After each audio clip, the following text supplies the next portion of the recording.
Good morning. This is Mr. Melendez, and this is a video that is a read aloud of the document from Teaching Tolerance dealing with exploitation.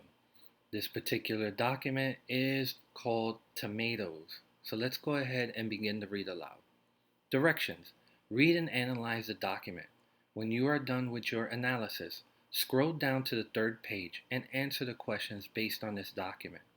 Type your answers inside the text box. Tomatoes. Arriving in the supermarket, year-round tomatoes are an affordable luxury that Americans take for granted. Each year, we eat 20 pounds of tomatoes per person.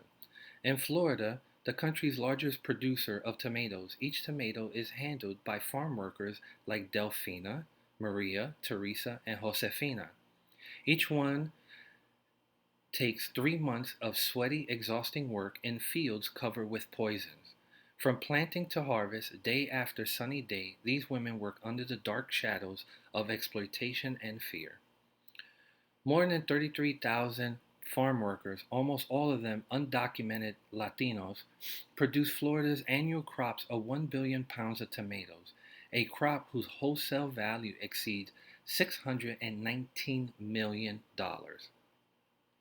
It is workers like Delfina and Maria that makes this all possible.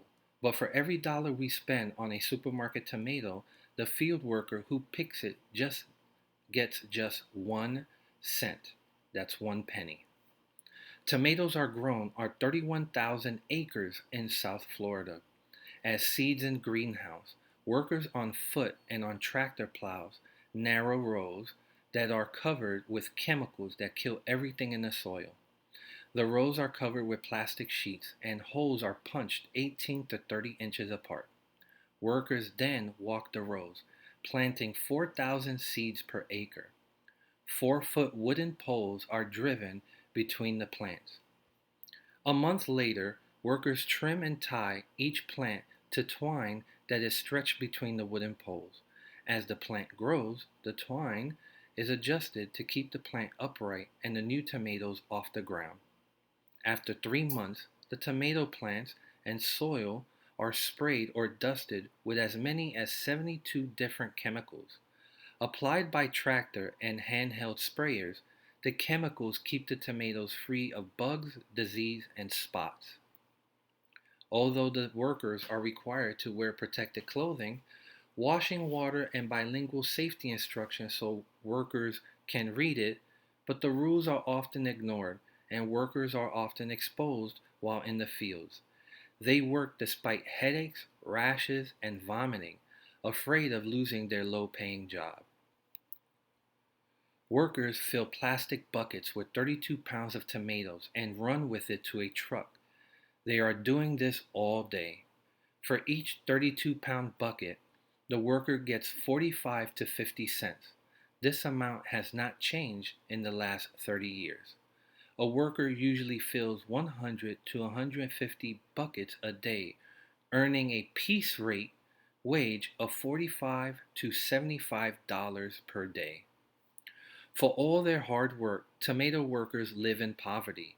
They have no job protections. They get no vacation or 6 days. Few have health insurance. They reside in temporary crowded migrant camps or run-down trailers, shacks, and apartments. If they are legal workers, they can apply for food stamps, Medicaid, and other programs for the poor, but most tomato workers are undocumented workers. Maria, an illegal immigrant tomato worker with 4 children, states how she never worked as hard as she did in the tomato fields. On her first 12-hour workday, I cried because I didn't think I can make it. Your head hurts because of all the chemical sprays. Your back hurts. When working the tomato fields, Maria only makes 45 cents for every 32-pound bucket she fills with tomatoes.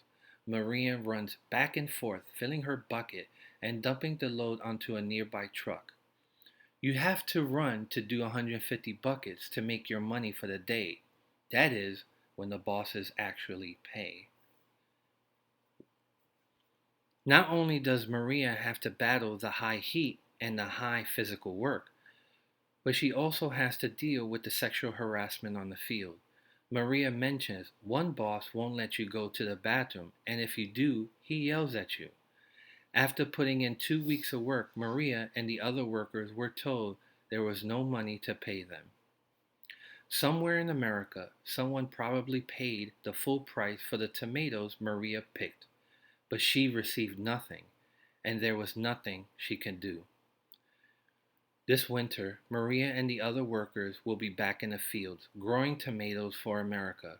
When you buy one, remember them. Let's scroll down to page 3. Questions. Number 1. How is the food you eat connected to women who enter the country without authorization so they can work in agriculture and food industry? Women who enter the country without authorization, those women would be considered undocumented. Number 2, how can these bosses or companies get away with paying their workers so little pay or no pay at all? And number 3, how does the exploitation of some people make possible the privilege of others? Ladies and gentlemen, that is the end of the read aloud. Please feel free to pause, rewind, or forward as much as possible in order for you to elevate your comprehension of the text. Be sure to answer the questions. Your answers are based on the text that you have read. Make sure that you type your answers inside the text box and do not worry about the size. The more you type, the bigger the text box will increase. Ladies and gentlemen, that is the end of the read aloud. This is Mr. Melendez wishing you a good day. Take care.